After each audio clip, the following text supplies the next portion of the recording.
구독자 여러분, 안녕하세요. 2023년 10월 22일 일요일입니다. 오늘은 10월 셋째 주에 이충재 인사이트 따라잡기에서 읽어드렸던 세 편의 사설을 연속으로 종합하여 올려드립니다. 오늘 올려드리는 종합편은 운동을 하시거나 주무시기 전 오디오로 들을 수 있도록 해달라는 구독자분의 요청이 있어서 편집을 하게 되었습니다. 그럼 재미있게 감상해 주세요. 안녕하세요. 2023년 10월 16일 월요일 이충재 인사이트 따라잡기 시작합니다. 이충재 인사이트 따라잡기에서 오늘 읽어드릴 사설의 제목은 집권 세력 내부 균열 조짐 심상치 않다입니다. 지난 11일에 강서구청장 보궐선거가 끝난 후 후폭풍이 거셀 것으로 예상했는데 찻잔 속의 미풍에 그칠 것 같습니다. 국민들은 윤 대통령과 여당에게 바뀌라는 메시지를 분명하게 보내고 있는데 그냥 흉내만 내고 있는 형국입니다. 불통과 무능과 오만의 정권이 이제 국민의 목소리도 무시하고 그대로 밀어붙이려고 하는 것 같습니다. 국민은 윤 대통령에게 국정 운영 기조의 쇄신을 요구하고 있는데 차분하고 지혜로운 변화가 중요하다는 답을 했습니다. 아무런 감동도 주지 못하는 답변입니다. 상명하복의 검찰 조직들처럼 여당을 용산 대통령실 여의도 출장소로 취급하고 김기현 대표와 지도부는 군말 없이 대통령실 눈치 보기에 여념이 없는 듯합니다. 국민이 걱정이고 나라가 걱정입니다. 그나마 위안이 되는 것은 권력에 시한이 있다는 것이고 우리에게는 선거라는 무기가 들려있다는 것입니다. 그럼 지금부터 이충재 주필님의 사설을 읽어보도록 하겠습니다. 집권 세력 내부 균열 조짐 심상치 않다. 서울 강서구청장 보궐선거를 계기로 대통령실과 여당 등 집권 세력 내부에서 균열 움직임이 나타나 주목됩니다. 대통령실은 선거 패배의 책임이 국민의힘에 있다는 입장인 반면 당내에선 윤석열 대통령의 변화가 시급하다는 주장이 적지 않습니다. 특히 김기현 대표 주변에선 대통령실을 성토하는 분위기도 있는 것으로 알려집니다. 이런 균열 양상은 총선이 다가올수록 본격적으로 커질 가능성이 크다는 게 정치권의 분석입니다. 한편에선 국감에서 나타난 일부 실세 장관들의 행태도 집권 세력 내의 균열 양상을 드러내는 신호로 보는 시각도 있습니다. 여권 관계자들에 따르면 대통령실은 이번 선거 결과에 여당의 책임이 크다고 보는 것으로 전해집니다. 일각에선 윤 대통령이 국민의힘 지도부에 불만을 표출했다는 얘기도 있습니다. 그렇지 않아도 대통령실에선 윤 대통령이 밤잠을 못 자고 애쓰는데 당에서 뒷받침을 제대로 못한다는 불만이 적지 않았다고 합니다. 윤 대통령이 13일 보궐선거 참패에 대하여 차분하고 지혜로운 변화가 중요하다는 입장을 밝힌 것도 여당을 향한 메시지라는 게 대체적인 해석입니다. 윤 대통령의 메시지는 김대기 대통령 비서실장을 통해 국민의힘 지도부에 전달됐다고 합니다. 반면에 김 대표를 비롯한 지도부 일부는 선거 패배의 원인을 대통령실에 돌리고 있다고 합니다. 윤 대통령의 김태우 후보에 대한 사면과 공천 압박이 결정적인 패인이라는 주장입니다. 당초 김태우 후보 공천을 반대했던 김 대표로서 윤 대통령이 자신에게 책임을 떠넘기지 않을 것이라는 자신감을 가졌을 거라는 해석이 나옵니다. 실제 김 대표 주변에선 윤 대통령이 절대 김 대표를 자르지 못할 것이다. 비대위 체제는 전혀 가능성이 없다는 말을 했다는 얘기가 나옵니다.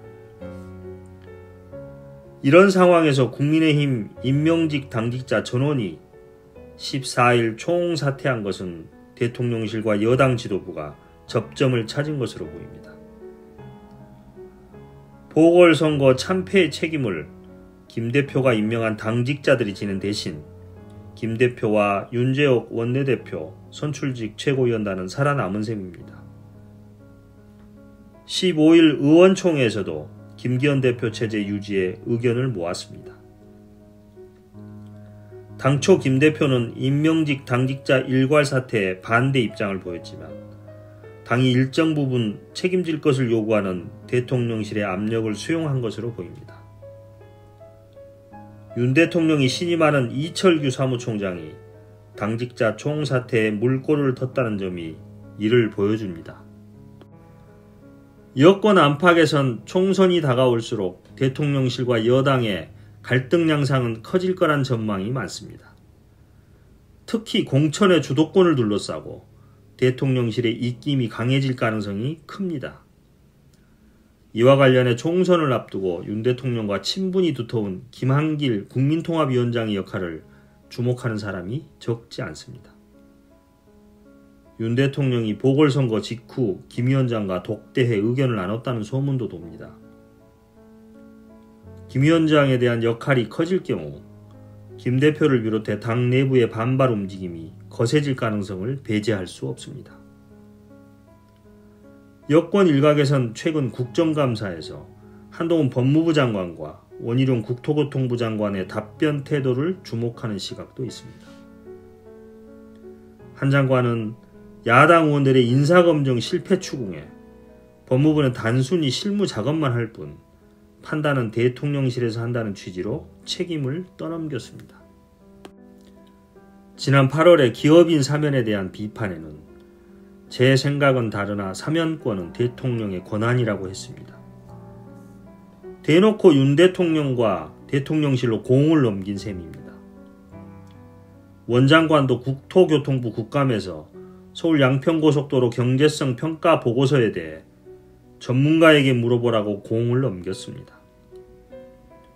종전에 김건희 여사 땅 의혹에 대해 적극 반박하고 변호하던 모습과는 딴판입니다.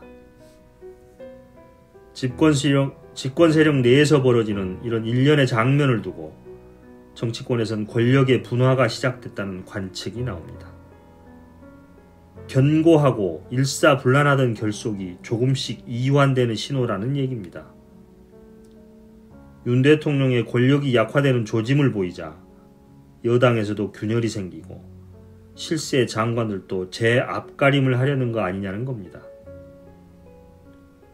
강서구청장 보궐선거라는 작은 변화가 폭풍우와 같은 커다란 변화를 유발시키는 나비 효과가 될 수 있다는 전망입니다. 여러분 어떻게 들으셨습니까? 이충재 주필님은 윤 대통령과 여당의 행보를 보면서 권력의 균열과 누수를 이야기하고 있습니다. 권불 10년, 화무 11홍입니다. 다른 언론들은 이 주제를 어떻게 다루고 있는지 살펴보겠습니다. 진보 성향의 신문들은 말할 것도 없고 보수 성향의 신문들도 일제히 윤 대통령과 여당의 쇄신이 미흡하다고 비판하는 논평을 내놓았습니다. 먼저 중앙일보 10월 16일자 사설입니다. 대통령 눈치만 보는 여당으론 총선도 기대 어려워. 입법부를 구성하는 국회의원은 헌법기관으로서 여당 소속이지만 행정부를 견제, 감시할 책무가 있음에도 불구하고 그동안 여당 의원들은 늘 윤석열 대통령의 눈치만 보며 민심의 쓴소리를 제대로 전달하지 못하는 용산 대통령실, 여의도 출장소란 위치에서 벗어나지 못하고 있었다고 지적합니다. 이번 선거의 원인을 제공한 김태우 후보를 윤 대통령이 사면하자 눈치만 살피고 아무런 반대도 못하면서 결국 공천을 해서 패배를 자초했다는 평가입니다.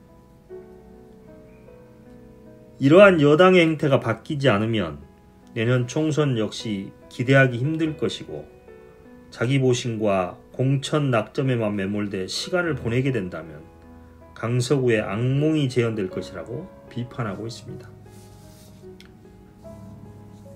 다음은 조선일보 10월 16일자 강경희 칼럼입니다. 이념보다 민생, 싸움꾼보다 일꾼.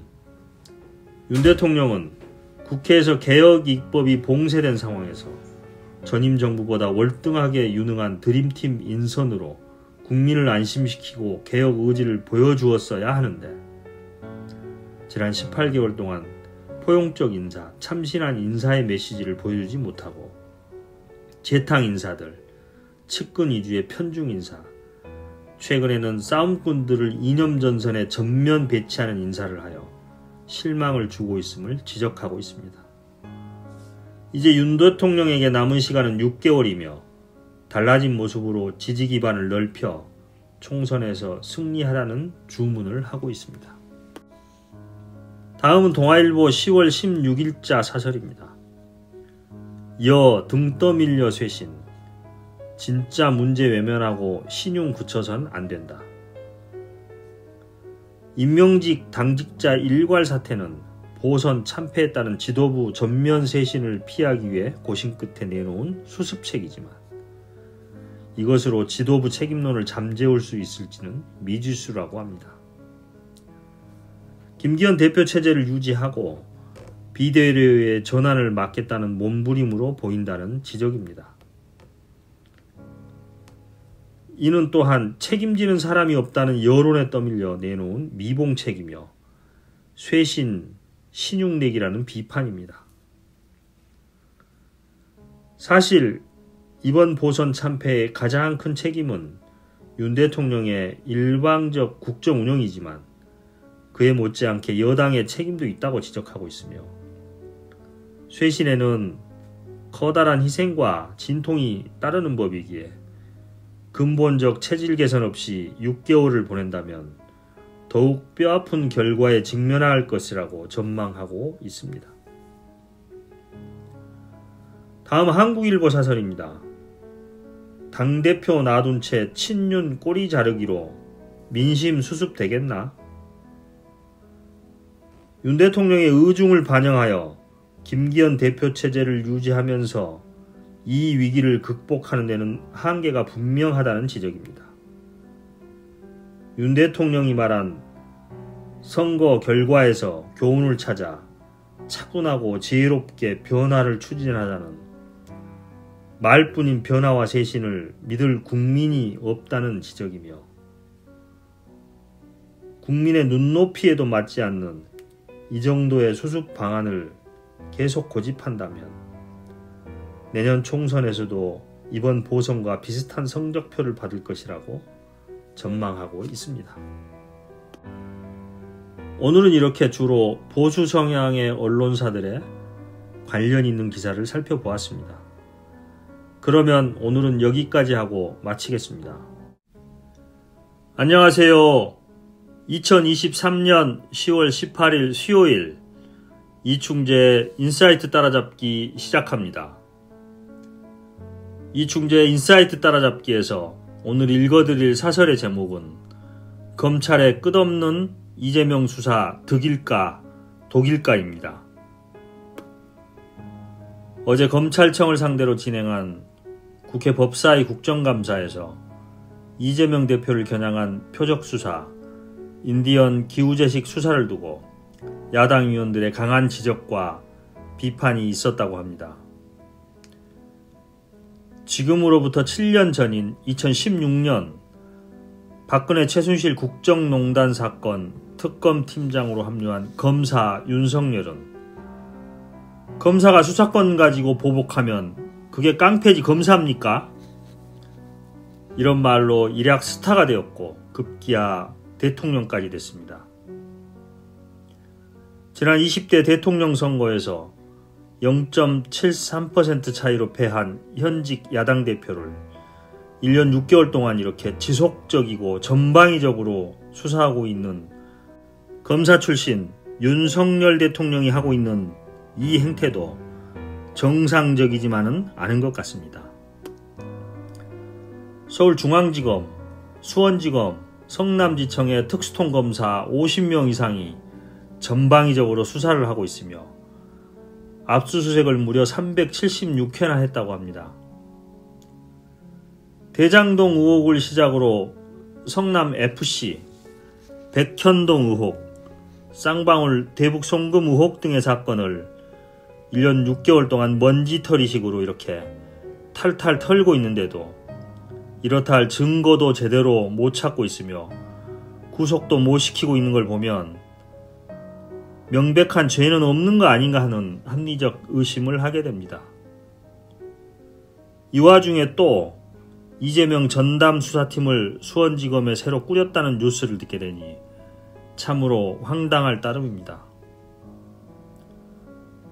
반면 김건희 여사에 대한 수사는 압수수색 한 번이 없었고 소환조사도 없었다는 비판이 있습니다. 그동안에 나왔던 김건희 여사 관련된 의혹은 다양합니다. 한림성심대, 서일대, 수원여대, 안양대, 국민대에 제출한 본인의 이력서에 허위 학력과 허위 경력을 기재하였다는 의혹들, 박사 학위 논문 표절 의혹, 도이치모터스 주가 조작 의혹 등이 있고 그 외에 가족과 관련된 여러 가지 의혹이 있는 것으로 알려져 있습니다. 검찰은 김건희 여사 수사는 별도로 하고 있다는 말만 되풀이 하고 있으니 그야말로 내로남불이 따로 없습니다. 아마도 이 정권이 끝나고 나서야 제대로 밝혀지겠죠. 그럼 지금부터 이충재 주필님의 사설을 읽어보도록 하겠습니다. 검찰의 끝없는 이재명 수사, 득일까 독일까. 검찰의 이재명 더불어민주당 대표 수사가 끝도 없이 이어지면서 논란도 커지는 양상입니다.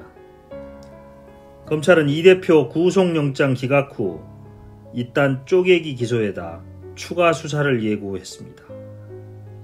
게다가 경찰이 무혐의 처분한 수사까지 다시 들여다보고 있습니다.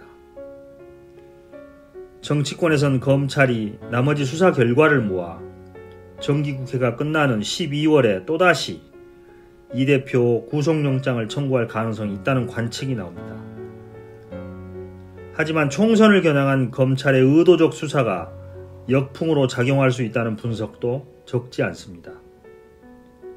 총선이 다가올수록 정치적 논란이 커지고 유권자들을 자극할 수 있다는 얘기입니다. 검찰의 이 대표 수사 전략은 영장 기각을 계기로 더 교묘해진 모습입니다. 쪼개기 기소는 예상된 것이지만 최대한 여러 건으로 분리하는 수법을 취하고 있습니다. 이 대표가 출석해야 하는 재판 수를 늘려 정치적으로 압박하고 정신적으로 괴롭히겠다는 의도로 보입니다. 검찰은 앞서 이 대표를 공직선거법 위반, 대장동 및 위례신도시 의혹으로 각각 기소해 재판에 넘겼는데 지난 12일 기소한 백현동 사건은 대장동 사건과 병합됐습니다. 여기에 16일 위중교사 기소가 추가되어 이 대표 재판은 총 3건으로 늘어났고 법정 출석 부담도 그만큼 커지게 됐습니다. 검찰이 위중교사 기소를 별도로 떼낸 것은 이 대표에게 가장 빨리 타격을 입힐 수 있다는 기대와 자신감의 반영으로 해석됩니다. 2018년 이 대표가 검사 사칭 관련 공직선거법 위반 재판에서 유리한 증언을 요구한 혐의인데 지난달 영장실질심사에서 혐의가 소명된다는 판단을 받은 데 고무된 것으로 보입니다. 검찰은 사건 구조가 단순해 내년 4월 총선 전에 1심 결론이 나올 수 있다고 판단하고 있습니다. 검찰은 새로운 수사 카드도 꺼냈습니다. 이 대표가 경기도지사 재직 시절 배우자의 법인카드 사적 요용을 묵인했는지를 다시 들여다보기 위해 수사팀을 재편했습니다. 이 의혹은 지난해 9월 경찰이 수사해 무혐의 처분했던 사건입니다. 윤희근 경찰청장도 최근 국감에서 당시 수사팀에서 공익제보자 진술뿐만 아니라 압수수색 또는 통신수사 결과 등을 다 종합해서 무혐의 판단했다고 밝혔습니다. 대통령 선거 직전에 이루어졌던 윤석열 검사 수사 무마 의혹 보도 관련 수사도 이 대표 주변을 향하고 있습니다. 서울중앙지검 수사팀은 윤 대통령에 대한 명예훼손 혐의로 이 대표의 측근 그룹인 7인의 멤버인 민주당 의원, 보좌관 등을 압수수색했습니다. 이 밖에도 검찰은 정자동 호텔 개발 특혜 의혹과 관련해 이 대표를 특정경제범죄 가중처벌법상 배임 등의 혐의로 입건해 수사 중입니다. 검찰 주변에선 검찰이 이 대표에 대한 구속영장을 또다시 청구할 가능성이 있다는 얘기가 돕니다. 이와 관련해 수원지검이 최근 이 대표와 관련한 각종 의혹을 규명하기 위한 특별수사팀을 꾸린 점이 주목됩니다. 수사팀장을 맡은 이정섭 2차장은 김학의 불법 출금 의혹 사건 수사를 담당했다가 1심 재판에서 패한 윤석열 사단 검사입니다. 특별수사팀은 이 대표 대북 송금 의혹과 쌍방울 쪼개기 후원 의혹, 경기도 법인카드 의혹 등을 수사할 계획입니다. 검찰은 이들 수사에서 혐의가 확인되면 함께 묶어 영장을 청구할 가능성을 배제할 수 없습니다. 법조계에선 끝없는 검찰의 이재명 수사에 우려의 목소리가 적지 않습니다. 서울중앙지검, 수원지검, 성남지청의 특수통검사 50여 명 이상이 동원되고 압수수색이 무려 376건 진행된 것은 공정성과 정치적 중립성을 위배한 것이라는 지적입니다. 심지어 여권 일각에서도 정치적 의도를 띤 무리한 수사라는 인식이 퍼지면 역효과를 낼 수 있다는 우려가 나옵니다.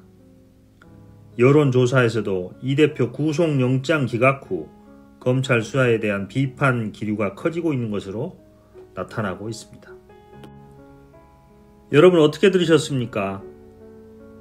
이충재 주필님은 윤 대통령과 검찰의 과도하고 무리한 수사 행태가 역효과를 낼 수 있다는 지적을 하고 있습니다. 다른 언론들은 이 주제를 어떻게 다루고 있는지 살펴보겠습니다. 먼저 한겨레 10월 18일자 사설입니다. 이재명 쪼개기 기소, 김건희 수사 미적, 부끄럽지 않나? 많은 국민들이 이재명 대표 수사는 과도하게 물고 늘어지는 반면 김건희 여사 수사는 건성으로 하고 있는 검찰의 이중적 태도에 의구심을 품고 있다고 합니다. 김건희 여사의 주가 조작 사건은 해당 사건의 관련자들이 기소돼 1심 재판까지 끝났고 이들 재판에서 법원은 김건희 여사 계좌가 주가 조작에 활용됐다고 거듭 판단했다고 합니다. 이 대표와 김 여사에 대한 수사 태도의 극명한 대비는 권력과 한몸이 된 검찰의 불공정과 정치성을 여실히 보여주고 있다고 비판하면서 생각하는 능력이 있으면 스스로 부끄러워할 일이라고 지적하고 있습니다. 다음은 경향신문 10월 17일자 사설입니다. 검찰은 언제까지 이재명에만 매달려 있을 건가? 지난 16일 검찰이 이재명 대표를 위증교사 혐의로 추가 기소하였다고 하며 이는 제1야당 대표에 대한 네 번째 기소라고 합니다. 윤석열 정권 출범 후 1년 5개월 동안 검찰의 칼날은 오직 이재명 대표 한 사람만을 겨냥했다고 해도 과언이 아니라고 합니다. 검찰이 도대체 언제까지 수사할 것이며 기소와 재판을 뗐다 붙였다 하면서 이재명에만 매달려 있을 것인지를 지적하며 공정성과 중립성을 상실한 검찰 수사는 국민의 신뢰와 힘을 얻을 수 없다고 비판하고 있습니다. 다음은 뉴시스 10월 17일자 기사입니다. 민주, 이재명 추가 기소, 정적 죽이기의 끝판, 비겁해.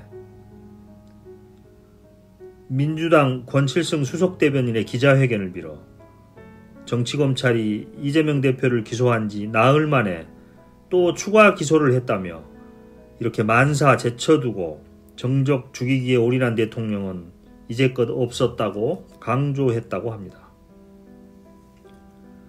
수사에 정당성이 없으니 쪼개기 기소로 법원에 때를 쓰는 정치검찰의 비겁한 행태라고 비판하며 강서구청장 보궐선거 패배에 대한 국면 전환용 기소로밖에 볼 수 없다는 지적입니다.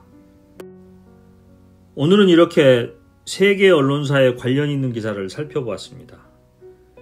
그러면 오늘은 여기까지 하고 마치겠습니다. 안녕하세요. 2023년 10월 20일 금요일 이충재 인사이트 따라잡기 시작합니다. 이충재 인사이트 따라잡기에서 오늘 읽어드릴 칼럼의 제목은 윤 대통령 왜 반성을 국민 앞에서 하지 않나입니다. 윤석열 대통령이 달라졌습니다. 전에는 듣기 어려웠던 반성한다는 말을 공개 석상에서 하고 있습니다. 17일 국민통합위원회 만찬에서 저와 내각이 돌이켜보고 반성하겠다고 말했습니다.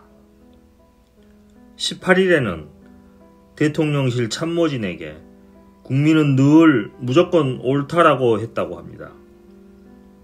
19일에도 저보고 소통이 부족하다고 지적한 분들이 많아 반성하고 더 소통하려 한다고 말했습니다. 그런데 국민들은 의아해하면서 의심의 눈초리를 거두지 않고 있다고 합니다. 혹시 면피성 발언은 아닐까? 뭘 반성한다는 걸까?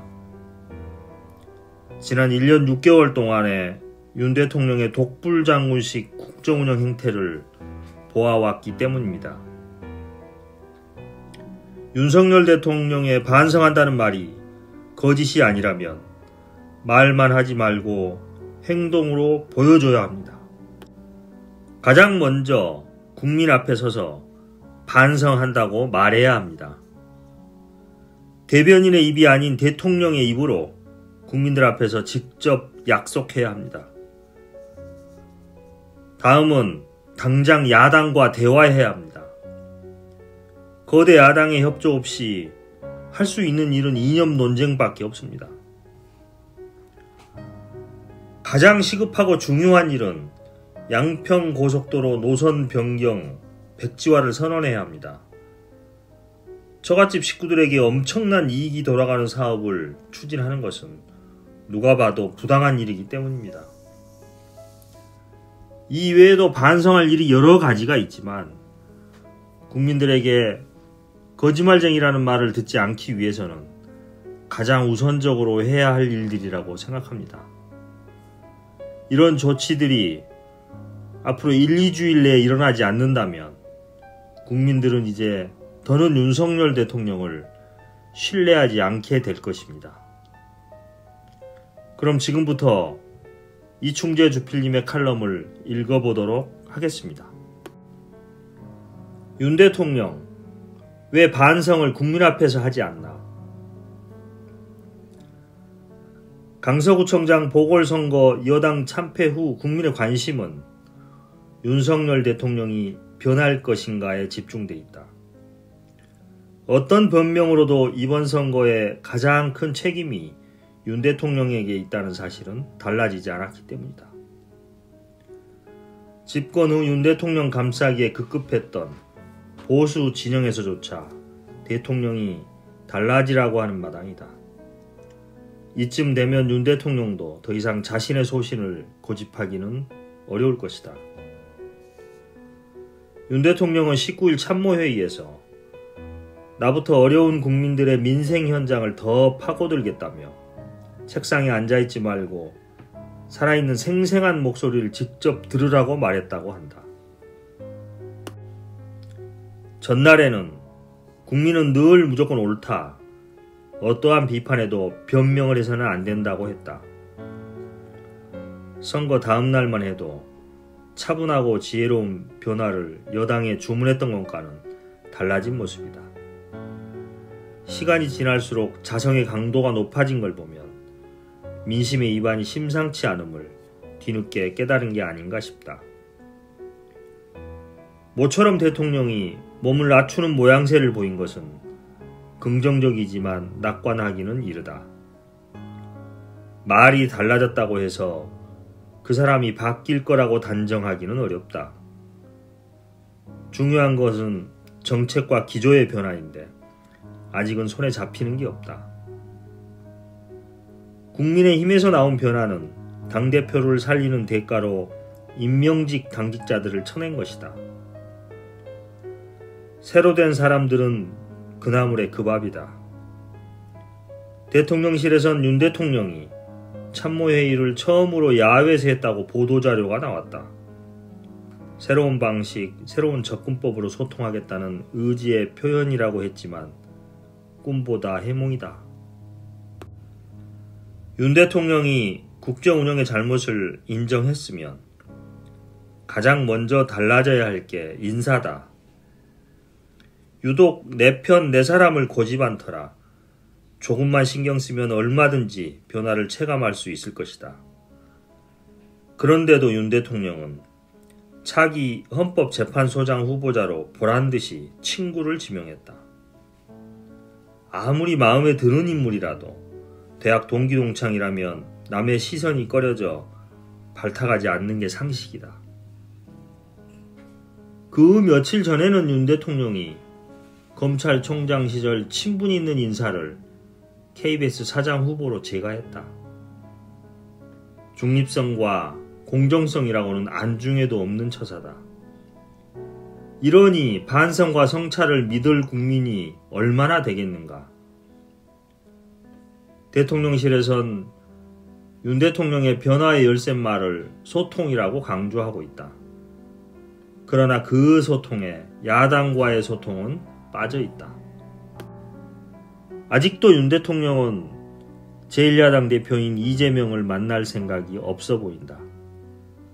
여전히 확정적 범죄자라는 확신에 차 있는 듯하다. 검찰이 이 대표 구속영장 기각 후 수사와 기소에 더 열을 올리는 데서도 대통령의 생각이 드러난다. 거대 야당과 협치 없이 어떻게 민생을 살릴 수 있을지 의문이다. 국민과의 소통도 그다지 달라질 게 없을 것 같다. 대통령실에선 소통 방안으로 타운홀 미팅을 검토 중이라고 한다. 중단된 출근길 문답을 재개하거나 1년 넘게 중단된 기자회견을 열 생각은 없는 듯하다. 지금도 윤 대통령은 국무회의 모두 발언 TV 생중계를 통해 대국민 담화를 자주 하고 있다. 국민이 원하는 건 일방향 독백이 아니라 가감없는 비판의 목소리라는 걸 모르는 모양이다. 윤 대통령은 지금의 국정기조를 바꿀 생각이 없어 보인다.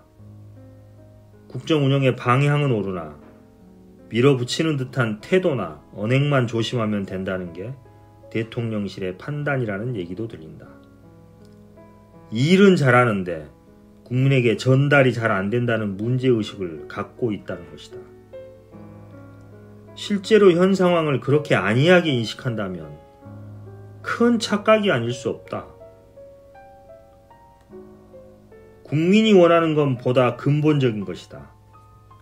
서민보다는 기업과 부자들을 우선시하는 경제정책과 노조와 시민단체 등 비판 세력을 무조건 적대시하는 행태, 언론을 통제하고 집회 시위를 제약하는 반헌법적 행태를 멈추라는 요구다.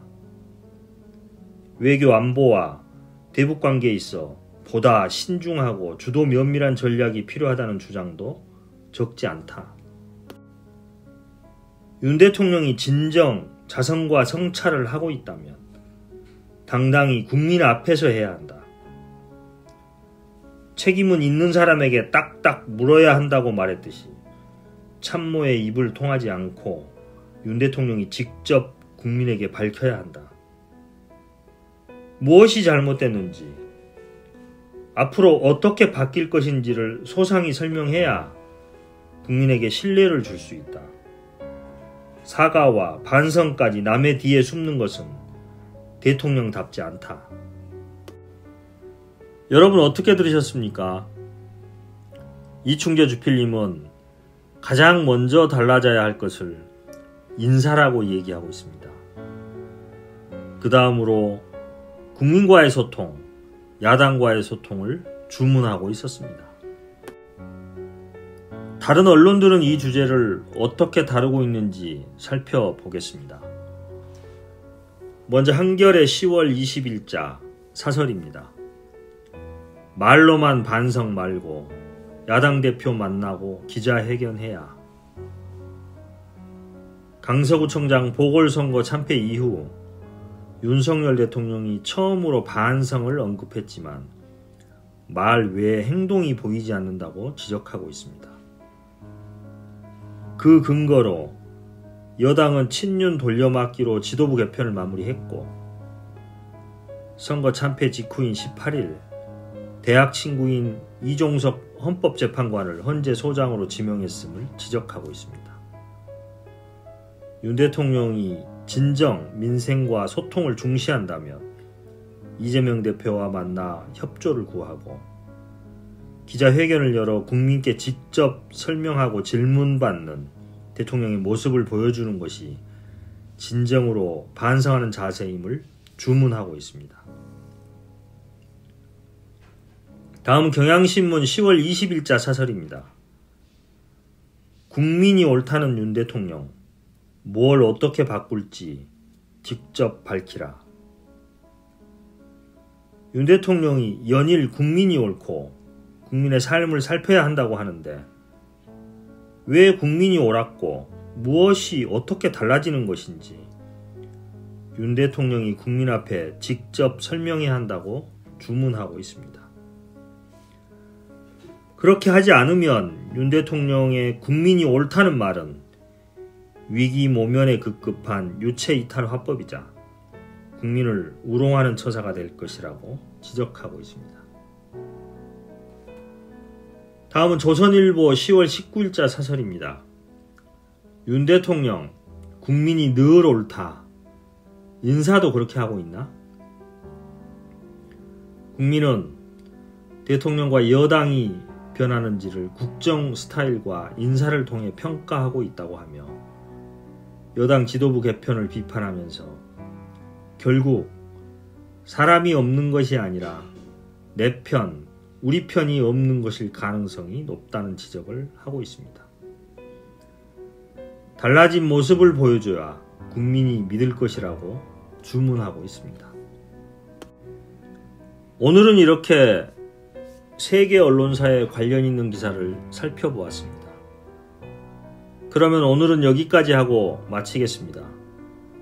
오늘 읽어본 유튜브 영상이 도움이 되셨다면 구독과 좋아요, 알림 설정 부탁합니다. 오늘 또 함께 해주셔서 감사합니다. 안녕.